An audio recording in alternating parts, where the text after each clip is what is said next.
नमस्कार, कसे आहात सगळे? आज काही खास नाही बनवलं असं मी बोलणारच नाही. सुके बोंबील फ्राय आणि डाळ, काय बेस्ट कॉम्बिनेशन आहे यार. मनाला समाधान देणारं आहे.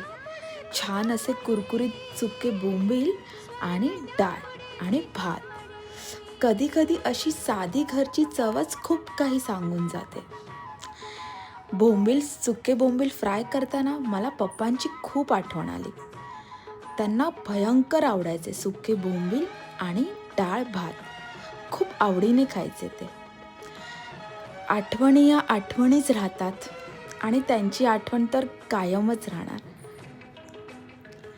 ते नेहमी सांगायचे, साधेपणातच खरं सुख असतं.